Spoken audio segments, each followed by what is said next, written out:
Morning all, and welcome to this quick introduction into the world of hybrid picking.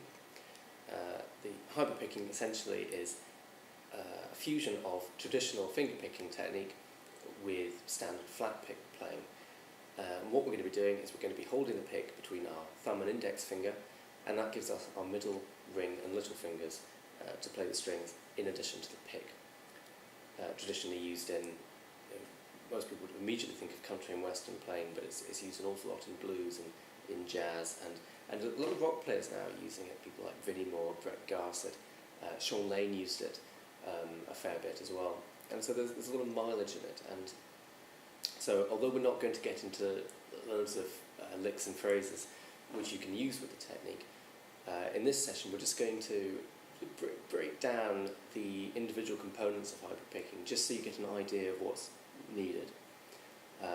Walking before you can run and all that. It's very important that you can approach this technique and build it up from scratch with a consistently good tone, good feel, and hopefully you'll be relaxed while you're doing it, so it can be nice and in time and you're not hurting yourself doing so. So the first thing we've got to get straight is our picking hand position. Now, there's no point having a picking style that works for you and then having to change your entire hand orientation in order to introduce some hybrid picking ideas. Ideally, all your techniques should be seamless and they should just be able to flow from one into the other. It's the same reason why I don't recommend having your strap height at too low when you're playing, if you do lots of wide stretches or tapping, that is, so that you have to then put your foot up on the monitor and raise your guitar up here so you can do all that fancy stuff. In that same fashion, if you hold your pick like that to the string, but then have to bring it back down to do some hybrid picking, you're going to miss out on a lot of opportunities. So it's worth thinking about.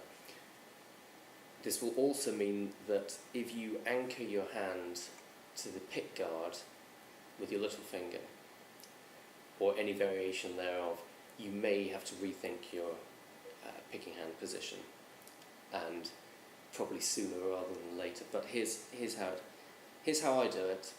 Experiment, watch other players, see what they do, see what works. So I can't dictate how everyone should play the guitar.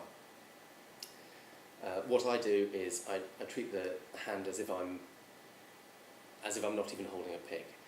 Like I'm just walking down the street, my hands are just by my side.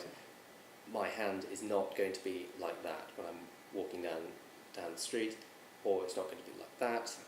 It's just going to be loosely, practically sort of cupped. It's going to be quite relaxed. It's not clenched and it's not open. It's sort of halfway house between the two. And then I just imagine there's a pick in there as well, and that's how I hold the pick. As well, let's get that in shot. That's how if I'm playing the top 4 strings with my pick on the D string, then that's how it's going to be. It's going to be exactly as if I was picking it, just with the plectrum. This sort of holistic approach to technique is quite important, I think, when you're building up a technique and a vocabulary, so it's worth thinking about. It doesn't matter if you have fingernails on your picking hand or not. For years and years and years I didn't have fingernails. I have grown them back now for much more sort of fingerstyle and classical playing. And it just, your hand orientation changes slightly because of that, but it doesn't matter either way. You can get a good sound with either. I think I prefer hybrid picking sounds without nails because it gives a slightly softer sound. You can it's easier to get softer sounds that way, but the tonal range with nails is better. So experiment if you can, or if you have the inclination to do so. That's the other thing. Actually, dynamic range is very important. To begin with, try these exercises with a very narrow, make sure that there's almost no difference in tone between the fingers and the pick. And then it's very easy to start off and you're snapping the strings with your fingers and getting that really country and western sort of chicken picking sound. but try to begin with to flatten the dynamic, and then you can increase the disparity between the pick and the fingers over time as you get comfortable with it. Players like Gregson, for instance, on his rock guitar improvisation video, which is so important to watch, it's one of the best ones out there. He has a very thorough examination of this technique, and he talks about how he started off trying to get as legato a sound as possible before realising actually he quite preferred the tonal differences between hybrid picking and flat picking, and so he gradually modified his technique over time. Definitely worth watching that. But to begin with, let's have a look at how you should just play the strings. What we're going to do is we're going to mute the open strings with our fretting hand, and we're just going to play the D string, the G string, the B string, and the E string with the picking hand, with the hand orientation shown earlier.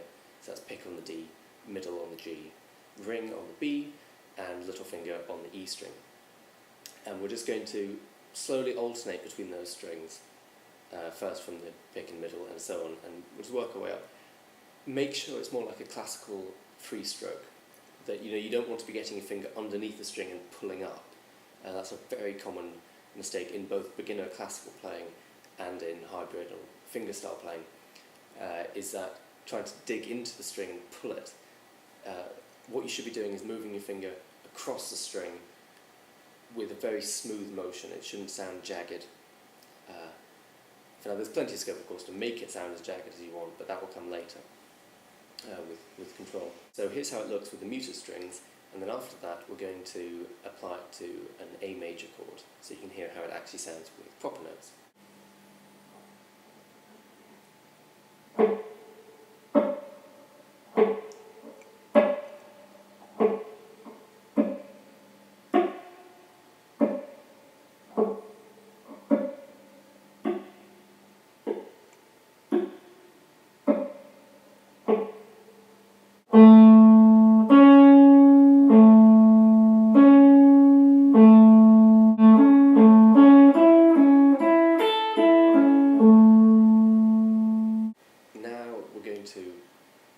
Take an alternating approach between the pick and the middle finger, and we're going to go straight up the A minor pentatonic scale so you can see how the alternation works. So it's almost like alternate picking, but we're substituting all the upstrokes with the middle finger.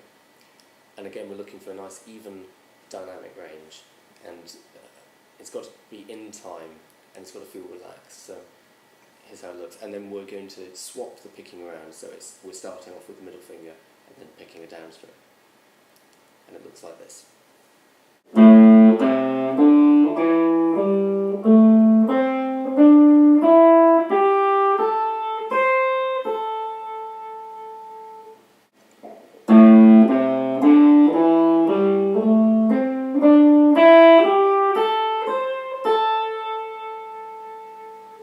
Now the next coordination challenge is going to be playing more than one note simultaneously. So we're going to take the A minor pentatonic scale, and we're going to play in dyads, so it's groups of two, starting on the top C at the 8th fret on the E string, and we're going to play that to begin with our ring finger, and underneath that we're going to play the G at the 8th fret on the B string with the middle finger. And what we're going to do is we're going to take these little dyad blocks and move it down the A minor pentatonic scale and work our way back up. And then we're going to play it with the middle finger playing the top note and your pick playing the lower note. And we're looking again for a nice smooth controlled tone while doing this. And being able to play more than one note simultaneously, so not rolled, we're not trying to give the impression. We're trying to get away from playing with the pick, because if we played those with a pick, they would sound slightly after each other. But here we're trying to make them sound absolutely at once. So we're thinking much more like a piano player might when they're playing, rather than, so we're trying to get away from the sound of the guitar by doing this. So give this one a shot.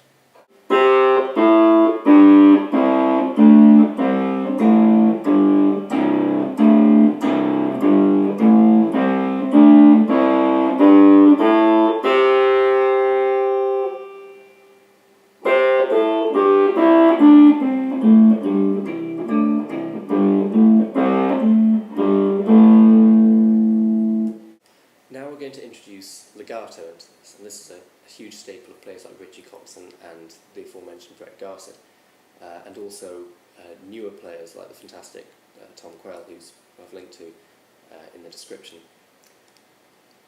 These players take the hybrid picking and apply it to legato sequences, so you can get this really nice combination, very smooth notes, and ones that just pop out occasionally, which you don't always get with legato playing. So it's a very musical, very interesting technical device.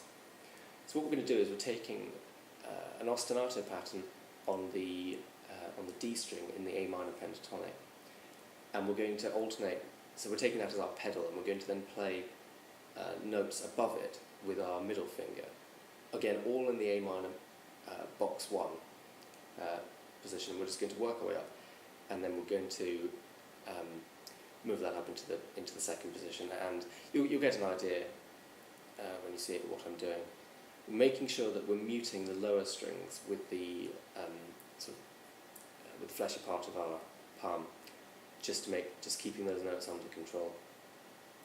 And you should hopefully get some technique ideas from this. You can then apply phrasing variations on that, but we'll get into that in the next video.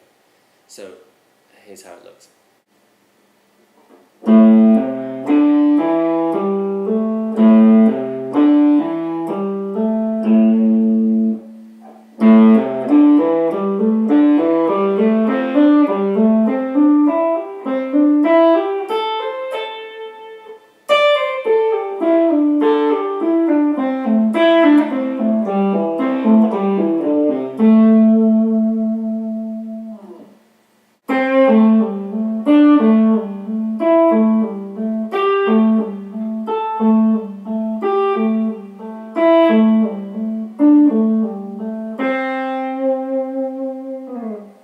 Okay, that was our very brief introduction to hybrid picking.